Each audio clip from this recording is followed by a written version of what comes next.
Yes, we will get started in just a moment.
Hello, good evening. My name is Aaron Schachter, and I'm the executive producer at GBH News. Oh, there I did it again. We're grateful that you can come together virtually this evening to discuss and share important information about this year's elections.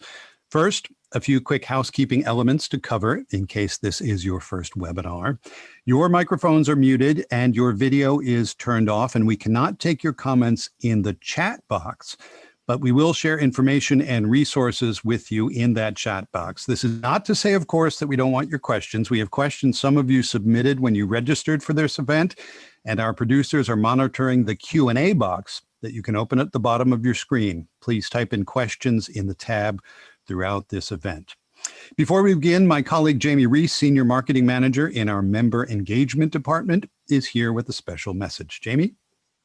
Thanks, Aaron, and hi, everyone. Thank you so much for joining us for tonight's event. You know, GBH News is a public service we provide to everyone free of charge. However, there is a cost associated to bringing objective, fact-based local journalism to audiences across radio, television, and digital. Our newsroom is free from commercial pressures, supported in our mission, and surrounded by talented colleagues. Your support helps make this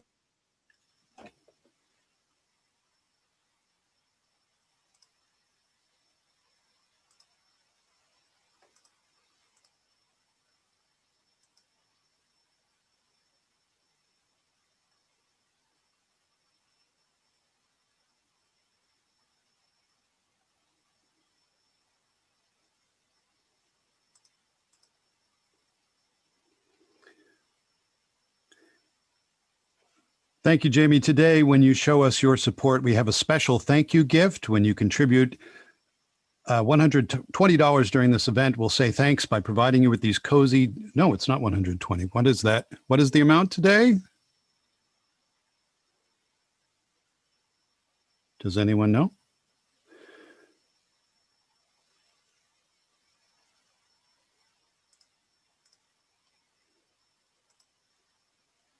Hang on. Can you see those socks? $10 a month sustainer. We will give you these super cozy socks that you see there on the screen. I'm a little jealous of those socks, actually. Visit wgbh.org/support events now to show your support in any amount, but that $10 amount gets you those cozy socks. Every dollar our supporters contribute enables us to continue to provide informative, insightful, and unbiased reporting. There you have it. Thank you all for showing up this evening and for your continued support of GBH and especially of GBH News. Your generosity helps bring objective, fact-based local journalism to audiences across radio, television, and digital. This is, as Jamie started to say, a very special place to work. GBH is. We are free from commercial pressures. We're supported in our mission and surrounded by talented colleagues. We are, of course, supported by you. Your support makes this possible, and we in the newsroom genuinely want to thank you for that. I am incredibly proud of the work this newsroom does every day, 7 days a week, to bring our audience high quality, trusted journalism, trusted content. And I am thrilled to be here with you tonight to continue to present our News Forum series to help you navigate the coverage of the 2020 presidential election. These GBH News forums connect you to reporters, information, and experts, as you will see in just a moment. This event is presented in conjunction with GBH News and the Forum Network, a public media service that records hundreds of lectures and makes them available to the public for free. That is managed and produced by Annie Schreffler. Thank you, Annie. Drawing upon Forum Network partnerships and access to speakers, these events bring together experts in different fields with reporters from WGBH News, and they're also darned interesting. Our news forums provide us with an opportunity to have important conversations around how elections work and touch upon a range of topics, including understanding how to identify misinformation online, so important these days, discussing the potential impact of the pandemic on our election process, and exploring how polling numbers impact elections. Tonight, we're looking at the role of media and perception in political polarization, the history of partisanship, and what we can do to move forward to bridge the partisan divide. Now, I'd like to introduce tonight's panel. Shanto Iyengar is a professor of political science and director of the Political Communication Laboratory at Stanford University. Iyengar's areas of expertise include the role of mass media in democratic societies, public opinion, and political psychology. Iyengar is author or co-author of several books, including News That Matters, Explorations in Political Psychology, and Media Politics, A Citizen's Guide. Welcome, Shanto. Also, Joanne Levine is executive producer of multimedia for CQ Roll Call in Washington, D.C. She has spent her professional life traveling the globe to better understand the world and explain it to others. As a journalist, she helped to launch Al Jazeera English in the U.S., and as its founding head of programming for North and South America, where she was responsible for all documentary and current affairs output from those regions. Previously, Levine was an award-winning producer for ABC News Nightline with Ted Koppel and ABC World News Tonight with Peter Jennings. You may have heard of those two gentlemen. Levine was also a senior advisor for media at the State Department, where she worked on freedom of expression, human rights, and gender, among other issues. And last but not least, Lelkes is an assistant professor at the Annenberg School for Communication at the University of Pennsylvania. His main focus is on the role of the political information environment in structuring attitudes, with a special interest in the proliferation of digital media, that is, and he will explain to you what that is. He has written on effective polarization, or the increasing hostility between Democrats and Republicans, and ways in which the media has contributed to inter-party animosity. His research has appeared or is forthcoming in various journals across disciplines, including the American Journal of Political Science, Political Psychology, and the Journal of Experimental Social Psychology. And our moderator for tonight is Laura Colarusso, the digital managing editor at GBH News and a darn fine colleague. In her role, Laura oversees the newsroom's digital strategy, coordinates breaking news coverage, and edits everything from feature stories to video packages. She is also the author of The Thread, a weekly newsletter that comes from the heart of our newsroom. You can sign up for that. You'll see a note on the chat. Prior to joining GBH News, Laura was a member of the Boston Globe's editorial board and a reporter at Newsweek, where she covered immigration and campaign finance. She began her career in Washington, D.C., covering the Pentagon and Congress for a variety of publications. I will stop talking now and welcome Laura Colarusso and our distinguished panel to the screen. Thank you. Thanks, Aaron, and thank you to the panelists for being here tonight. I want to start this evening by acknowledging that we are about 2 weeks away from what most people, no matter where you sit on the political spectrum, are describing as the most important election of our lifetimes. Yet we see the race quite differently. On one hand, many President Trump supporters believe that if Joe Biden wins the White House, he would usher in a socialist government designed to destroy the right to self-determination. And on the other side, Joe Biden advocates are sounding the alarm that another 4 years of this administration would mean the end of the rule of law and democracy in the United States as we know it. These descriptions may seem like caricatures, again, depending on your political point of view, but this election cycle has been fraught with conflict, and at times it's felt dangerous. Michigan Governor Gretchen Whitmer was almost kidnapped. Civil unrest and tensions have escalated between protesters and law enforcement. And not too long ago, FBI Director Christopher Wray recently testified before Congress that the threat posed by white supremacists and what he described as racially motivated violent extremism is on the march. The discordant nature of our politics isn't a new phenomenon. But it feels as though these divisions along racial, class, geographic, and political lines have deepened. Polling data and other studies show that even if there is broad agreement on certain policies, Americans perceive themselves to be more polarized.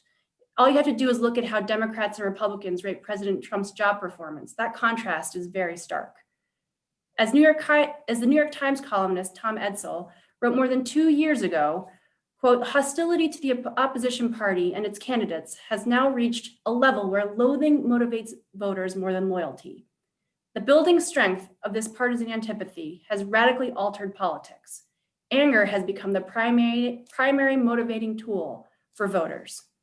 Since then, the rhetoric pushing us into our respective corners has only grown louder. So tonight, we're going to examine the factors underlying this polarization in America.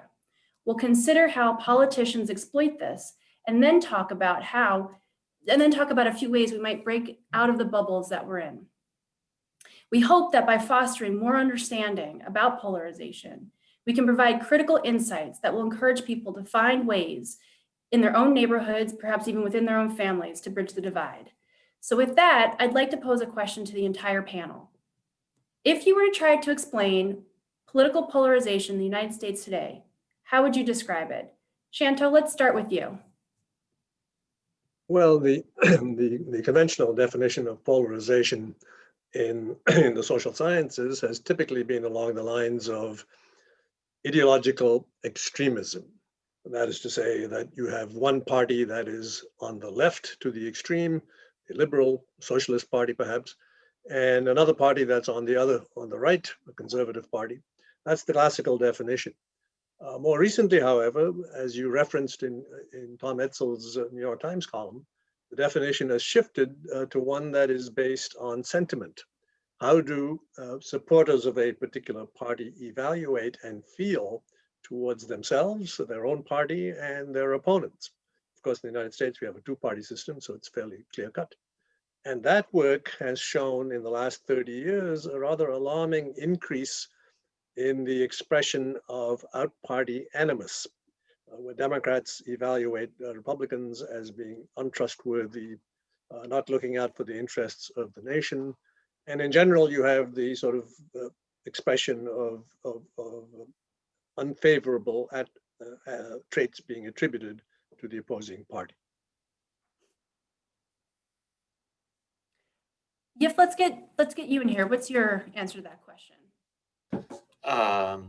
I think Shanto did a good job in describing what I think are, at least at the level of the regular person, the regular Joe or Jane, kind of what polarization is. It's really out party animus, in party love.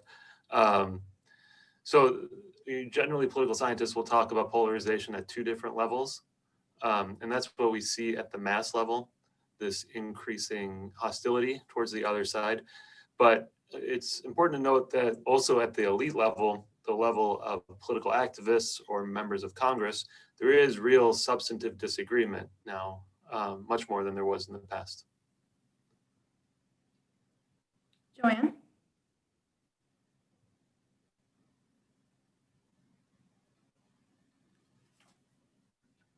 Go ahead and unmute, Joanne. Apologies. I was going to say, I feel as if I should not be answering this question as a journalist as to what is polarization. If you want to ask it in terms of media, I can certainly talk about that. And I can say that, you know, the media, and I use the word specifically and not journalism, but the media has definitely reflected society over the last 20 or 30 years and become more splintered, more polarized, just more in general. Back to Shanto for a moment. I wanted to ask, I think it's important to define this to begin with, and get a sense for how we even can measure polarization. What are you looking for when you study this, and how do you quantify it? Well, it's generally a matter of attitudes, and so we typically quantify it through surveys or polls. And we have good polling data on evaluations of both the political parties going all the way back to the early 1970s. So the same question has been asked repeatedly, in which individuals rate the Democratic Party, the Republican Party, supporters of each of the parties. And we can track that over time. And what those time trends reveal is that your feelings towards your own party, that is to say, in-party favoritism, has remained very stable. People like their own party, and that's pretty much a constant. What has changed is their feeling toward their opponents. So beginning around 1980 or 1984, in these election year surveys, you begin to see a very steady increase in the level of hostility toward the political opposition. So that's the main survey evidence showing the fact that the polarization has increased in this country over the last 30 years. Right. And do you see in the data much switching between parties, or are people pretty much signed up for one side and they stay there? Oh, no. The evidence on party identification in the United States is unequivocal on that point. It's acquired at a very early stage in life, and it stays stable thereafter. There's very little flipping. And I think we had a discussion a few days ago about how politics have become so much more personal. And a lot of this is about the way that we sort ourselves into different groups. So I was hoping you could give the audience a little bit, at first I'd like to define what sorting is and give people a sense for how that's intensified over the last several decades.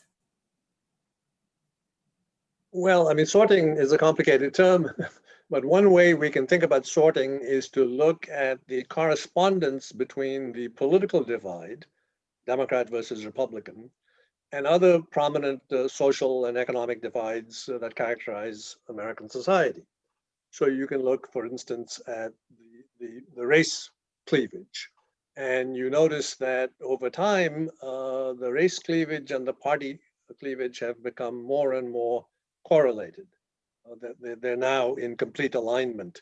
The Democratic Party is the party of racial minorities, and the Republican Party is pretty much the party of white America.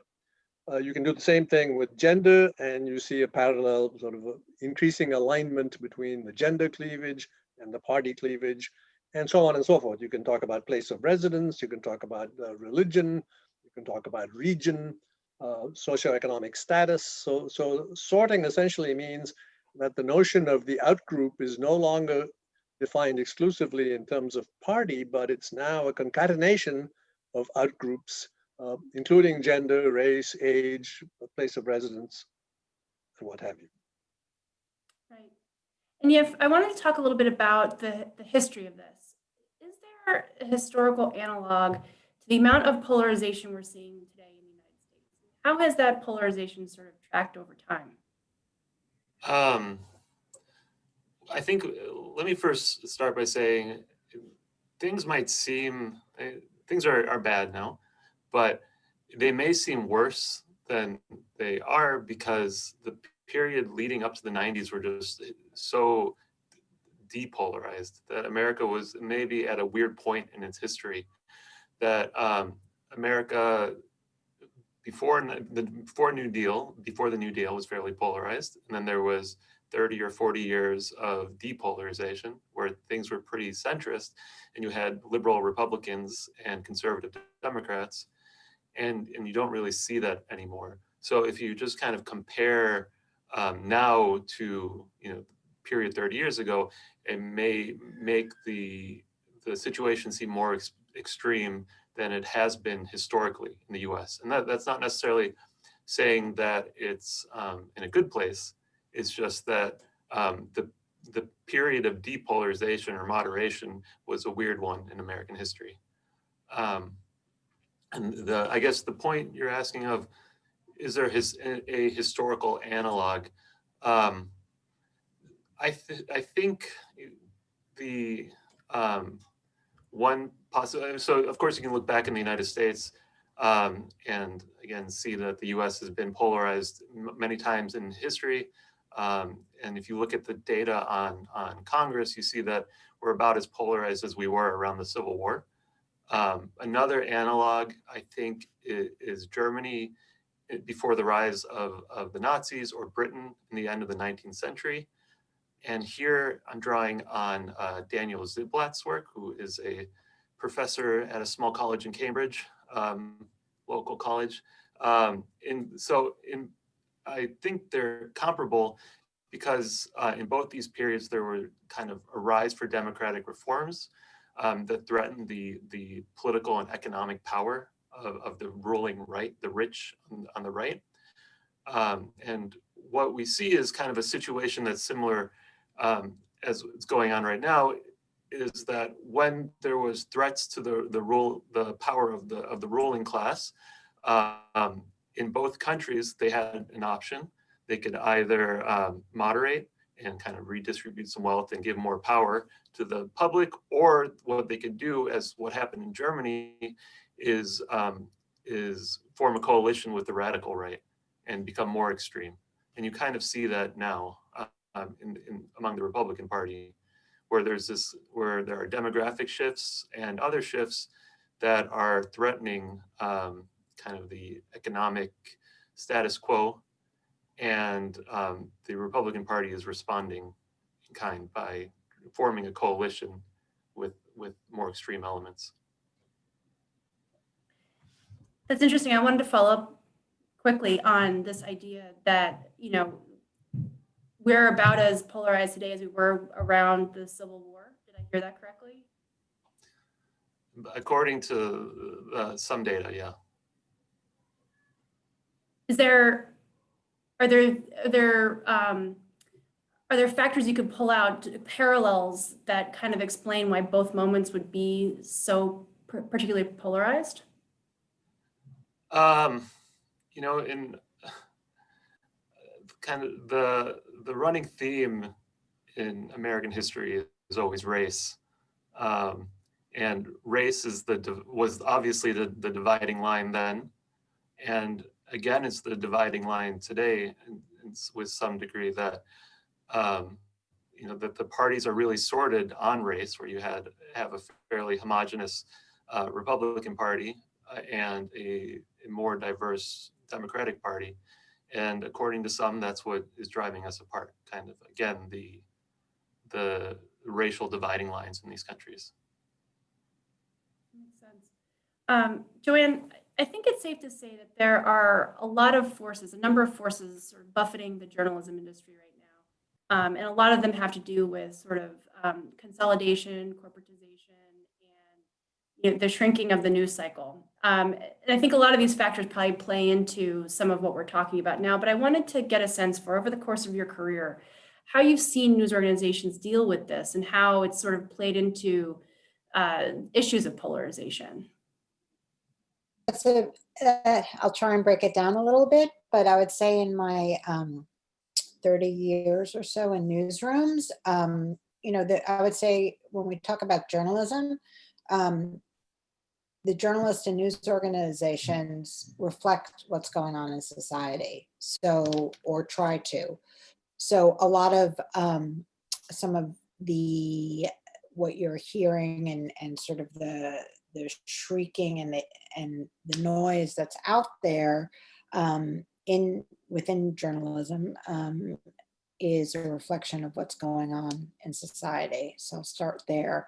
But if you go back 30 years ago, it was still a moment where you had the three main networks. You had majority of Americans. It wasn't quite the 60s, but you still had a good part of the country listening to three main voices.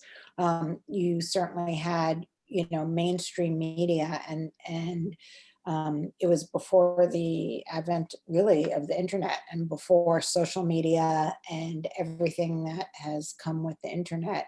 So what you've seen in the last 30 years is the ability for both good and bad, right? For good and evil, in the sense of there are more voices than ever before. There are more outlets than ever before. But with that, at times there's less responsible outlets popping up as well. And again, I make the distinction between media and journalism. Journalism, I think, most journalists do try and stay within a certain guidelines of fairness. I don't use the word objectivity because I think there is no such thing as objectivity. Everyone brings in what they know and what they have. So the most that they can do is be fair. But anyway, over the last 30 years, the advent of cable news, the advent of the fact that it's much cheaper to have a lot of talking heads out there rather than reported news stories. That takes resources, it takes time, and the economic pressure on the news industry has sort of dovetailed with this moment of what our other panelists are talking about and the polarization. And you sort of fast forward to today and you have a lot of programming on cable and other places where it's punditry, which is not reported out. Sometimes it's factual, but it also often bleeds into opinion. And because of the time today where it is a country so divided, you get a lot of yelling. Do you think that, from the news consumer's point of view, it's harder to get to fact? There's so much noise out there in the system that it's just harder to get to fact?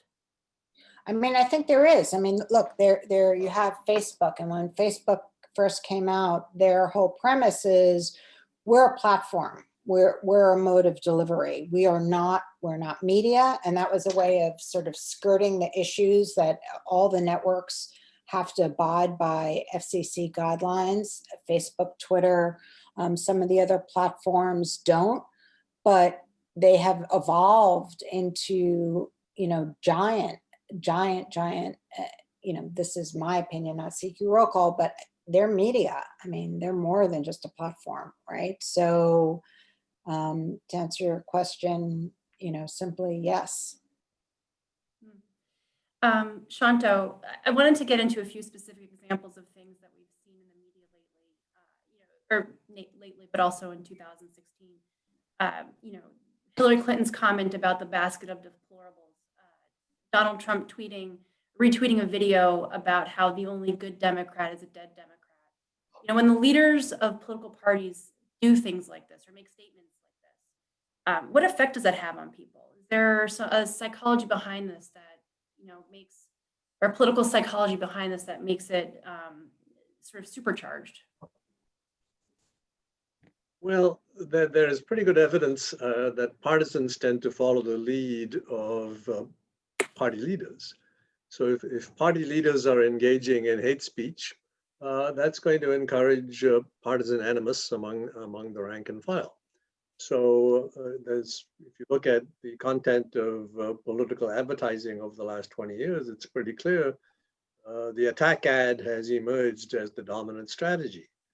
So politicians are spending more time denigrating their opponents than they are promoting their own candidacies. So all of this has created a sort of an atmosphere of hatred and animosity, and in many ways, this sort of growth of negative sentiment towards the opposing party is really ordinary rank and file Democrats or Republicans simply regurgitating the rhetoric they're exposed to over the course of their news encounters and their exposure to political campaigns in particular. I find this really fascinating. And Yef, I wanted to ask you because there are a lot of policy areas where there's broad agreement in the U.S. I'm thinking about background checks for gun sales, even abortion to a certain extent. The majority of people, there is agreement there. So, why, if there is agreement on policy, why are we seemingly so divided politically?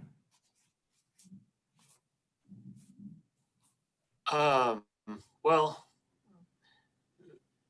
in terms of agreement on policy, I think what you see is part of it is what Shanto brought up, this idea of sorting, that the average hasn't shifted. It's just that so Republicans and Democrats the average Republican belief on abortion and the average Democratic belief on abortion hasn't shifted much.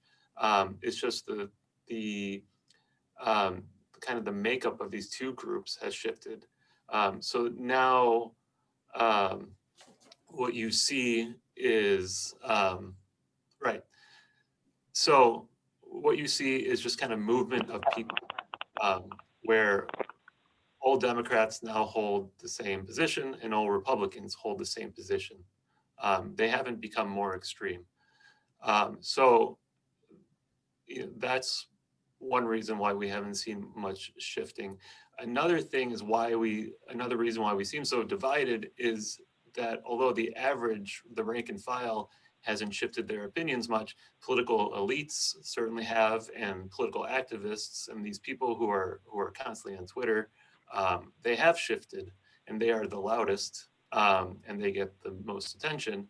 So there's a perception that everything has changed on issues, and whether or not that's actually the case. So there's kind of this gap between perceived polarization and what people actually believe. And as Shanto said, the political elites are really who we're following and how we're deciding our opinions. So when we see this on Twitter, we're not necessarily, or on social media, we're not necessarily picking up on the substance of their comments, just the tone of their comments. So we become angrier, if not necessarily disagreeing more. Thank you. Joanne, I wanted to go back to you to ask about partisan media. You started a little bit in your answer to get at this, but I was hoping that we could talk more about how partisan media has actually fueled this polarization, and actually how has the polarization, how has the partisan media sort of changed the way audiences are expecting their news to be delivered? I'm sorry, can you repeat part of that question? Your voice was very muted. I couldn't understand it. I couldn't make it out. Sure. So the question is about partisan media and how that's fueled polarization, and how has partisan media actually changed the way audiences expect their news to be delivered? Okay, so how do audiences expect? Is that what you want me to address? I'm sorry, your audio on my end is very scratchy and I wasn't able to understand all of your question. Apologies, we're having some technical difficulties here. Yeah, I'm going to try. That's better. I can hear you. Can you hear me now? Okay, great. Yes. The question is about partisan media and how that's fueled polarization. And then the second part of the question is about how that partisanship within the media has affected the way audiences expect their news to be delivered. Yeah, I mean, look, I think that something that Yip was saying about sort of the loudness, I've watched the progression of social media, in a sense, enter the newsrooms, right? I mean, and it started with, it really came to a head with this president who didn't issue releases, didn't give much press conferences in the beginning, and spoke informally to press gatherings, but his tool of choice for delivering a message was tweets. So in the newsroom, people would monitor what tweet was being said at what time. When I was doing a stint before CQ Roll Call at NPR, Weekend Edition, you know, we would watch for tweets to come in at 5 o'clock in the morning to determine what was going to be the news story. And if you multiply that across every newsroom, and you know, that's the pinnacle in terms of the president using tweets, but social media often drives the news agenda, depending on who is issuing the tweet, whether it's the president, whether it's policymakers, whether it's activists, but a tweet can decide the rhythm of the news cycle. So that's definitely having an impact. And in terms of I'm sorry, that was the main part of your question, yes? Yes. Okay. Sorry again for the audio. Can everyone hear me? Great. So, because the next question, to follow up on that, I wanted to go back to Yif and ask about social media bubbles.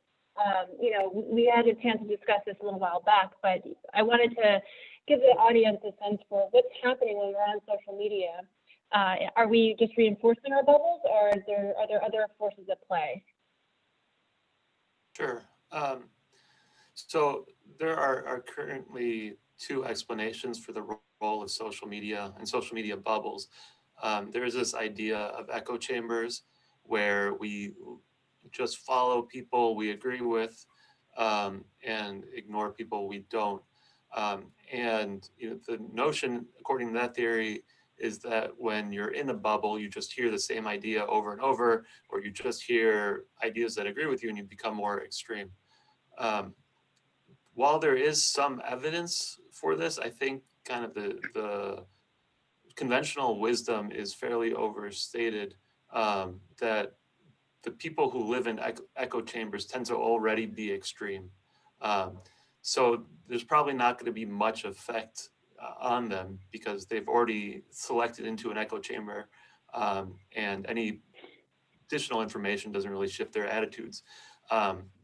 However, there's this another concern now with social media in that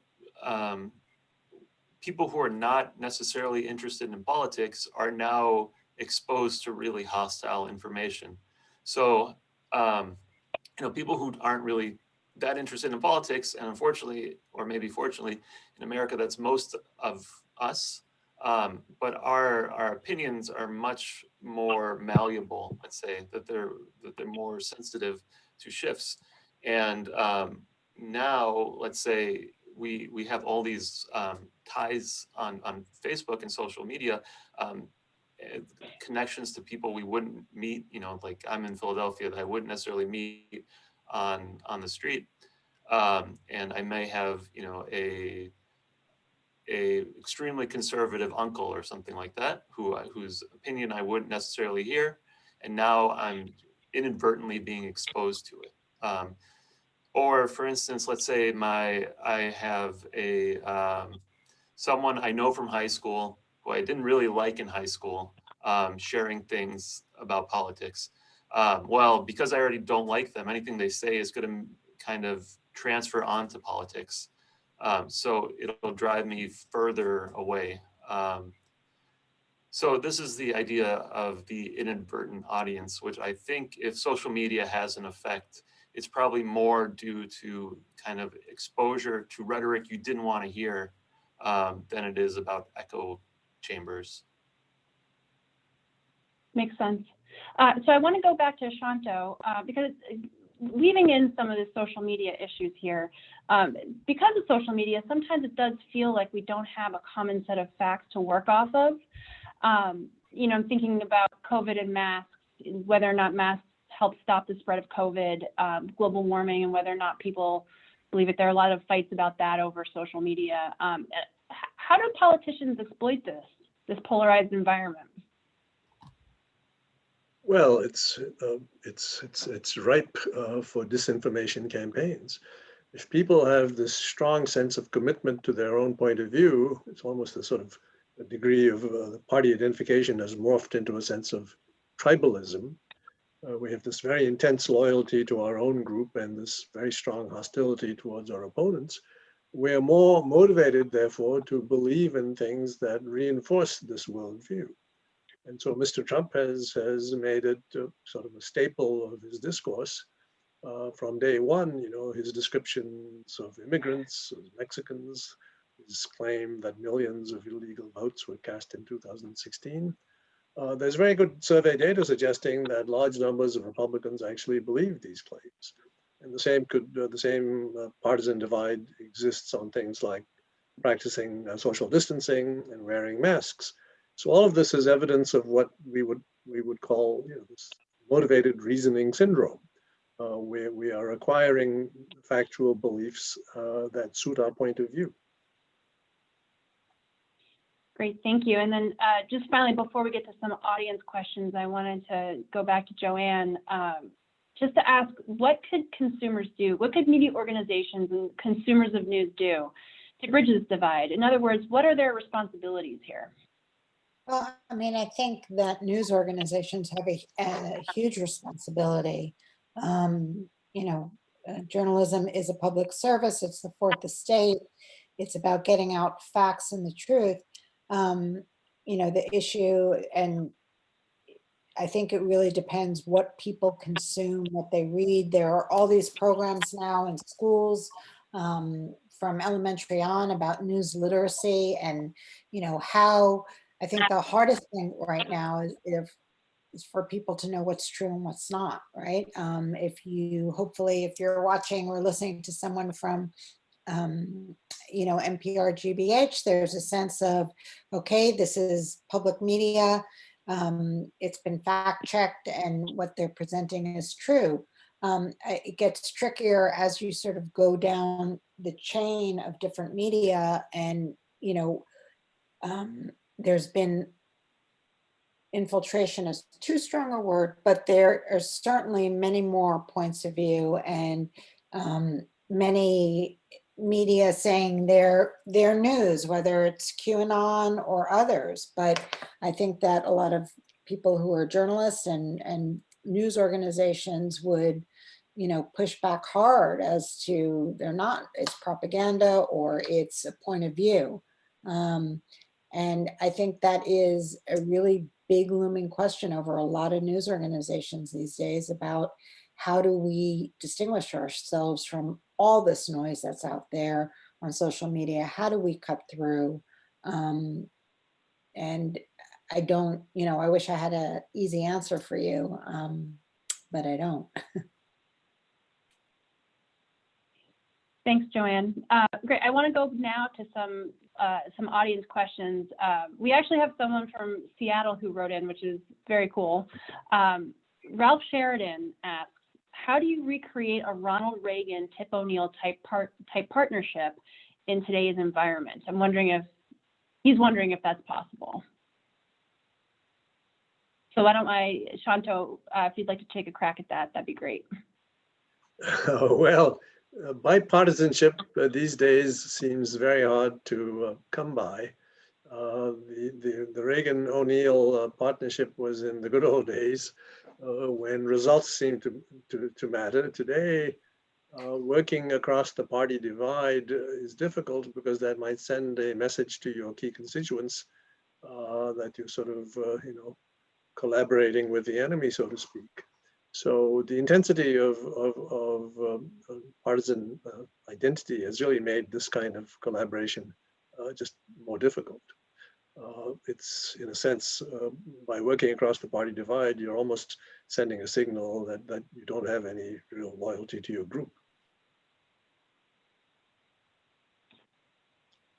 Yes, Christina Kulich in Boston asks, you know, we've talked about a number of big drivers of polarization, but what have been some of the less obvious drivers of increasing polarization and dysfunction in Congress, both between the major parties and within each of their own caucuses? It's a good question. We mostly focus on the big drivers. So some of one that people like to bring up is this notion that senators and members of Congress don't spend any time in Washington anymore, that they used to spend time together and develop friendships. And, you know, nowadays, as with permanent campaigning and a need to constantly generate money, that is happening less and less. And you even see that in this, there's a study where they looked at, they took C-SPAN videos and looked at how much senators were crossing the aisle to go talk to another member of the Senate. And over time, that kind of actual physical crossing the aisle has gone down. So that's one possibility that people have talked about. Another driver of dysfunction, and I think this is actually a fairly major driver, is kind of the density gap, in that population density is now very strongly correlated with vote choice, where rural counties almost always go completely for the right, and urbans, especially places, go completely to the left. So this kind of place politics has been a huge driver in polarization. Can I add something to that? Please do. So I watch Congress pretty closely, and I would say that when there is need for common ground, even in this moment of extreme polarization, members of Congress seem to be able to find it. It's interesting. There's a group of, for instance, women lawmakers, and they meet on a regular basis, and they're from both sides of the aisle. I think it's because they're probably both in the House and the Senate and in minority. So they talk and meet informally and talk on a regular basis, and that sort of goes against the norm. On sort of the big ticket items, I think that division, where it would be a public show of reaching a handout is much harder. But I do think you see it on some of the smaller, or let's just put it this way, issues that aren't, it's not a Supreme Court justice, but maybe it's about infrastructure. There is some reaching across the aisle. It's not covered, right? And that's I would say, I think CQ roll call, a little plug here, but they do cover the minutia of Congress, which is how I know about this group of women that meet. But you don't hear about that, right? In sort of mainstream. So there are what I would call threads of hope. They're fragile, but they are there. Great, thank you. Frank D'Angelo and Revere had a question about free speech on college campuses and how at times it seems like certain speech is not allowed, and he was wondering about whether or not that adds to the divide. His specific question was, how can the divide be bridged if people are not allowed to talk on college campuses, if they get disinvited because people feel like the message that might be sent would be harmful? So actually, I'd like to go to Shanto for that one. Well, I mean, it's not so much that there is formal censorship. It's rather this idea of political correctness. And I think the conventional wisdom, and I would agree with that, is that most college campuses are to the left of center, and therefore speakers who are conservative or on the right are not welcome. That is clearly, I think, an unhealthy state of affairs, and we'd be better off if there was a more sort of a welcoming environment in which people with very different views were not immediately stigmatized and dismissed as being not worthy of being listened to. We have a couple questions about religion, actually. One from our moderator, Aaron Schachter, and another from Jeannie Yarosh in Sandwich, Massachusetts, who are asking the panelists to comment on the role of faith and community in creating either actively or passively the partisan divide, and the opportunity and responsibility that these groups have to resolve it. Yif, did you want to tackle that one? Yeah, I don't know how much I have to say other than I guess I can give some historical background in that I'm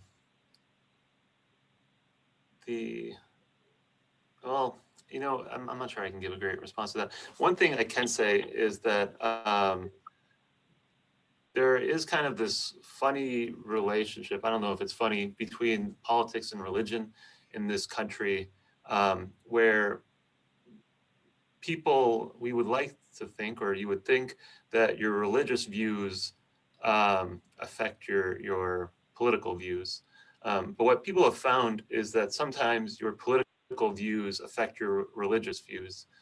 So there's this reverse relationship, in that what party elites or the president is saying dictates what you think, what your moral compass is, which one would think is exactly backwards.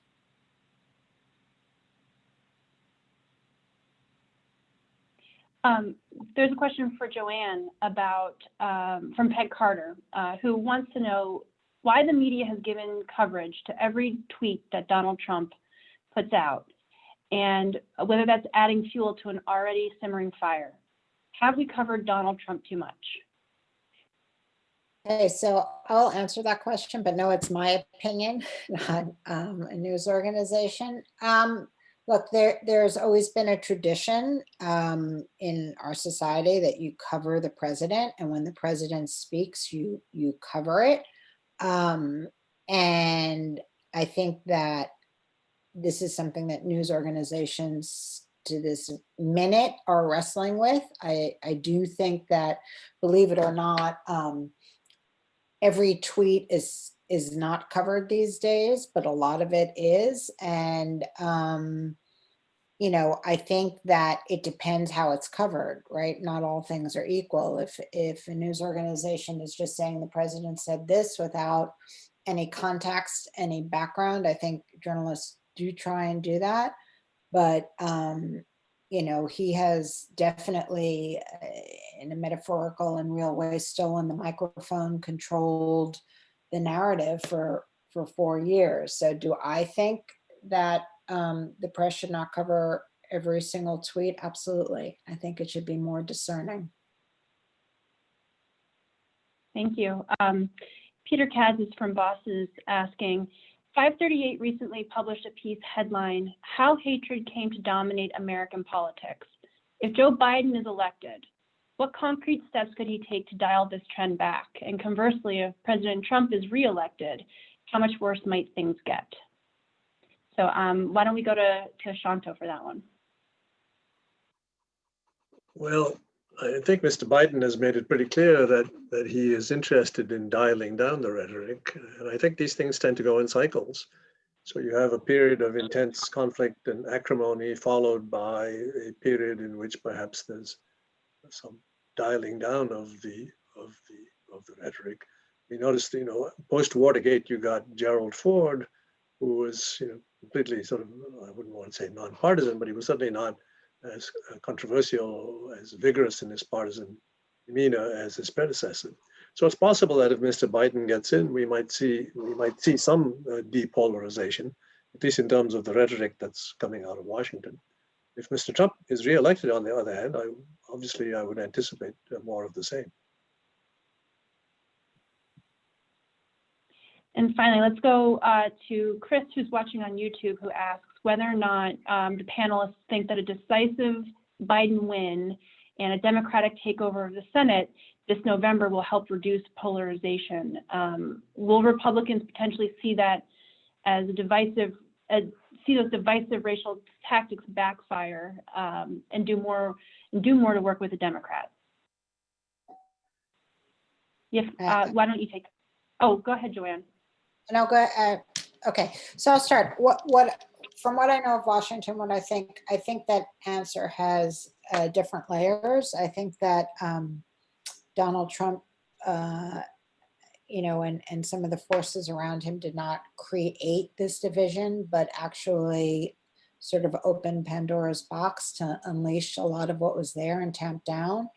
If Biden wins, it's a Senate win for the Democrats, and the House stays Democratic. I think that some of the rhetoric in Washington will tamp down, but I don't necessarily think that some of the sort of the polarization forces out there outside of the Beltway will necessarily stay quiet.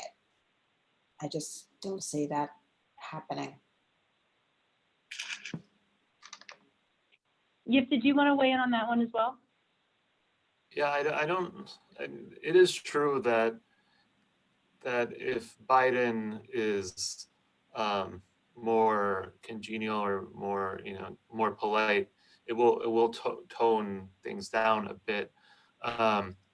But as long as there's kind of electoral incentive to be extreme, I think we're going to continue seeing extremity on certain things. So I'm not sure until like there's like one possibility and we're shifting that way is until kind of this coalition of the rich and the white working class is no longer a viable electoral coalition. We will continue seeing kind of rhetoric that taps into kind of these racially extreme statements. Great, thank you. We're just about out of time for tonight, so I want to thank everyone for attending another GBH News Forum and for staying with us with technical difficulties. I guess I am an analog girl living in a digital world, so I apologize for the problems with my audio this evening. Thank you to our distinguished panelists for being here this evening. Lelkes, Joanne, Levine, and Shanto Iyengar for sharing your knowledge and perspective with us. We hope you'll join us again next year for a new season of GBH News Forums.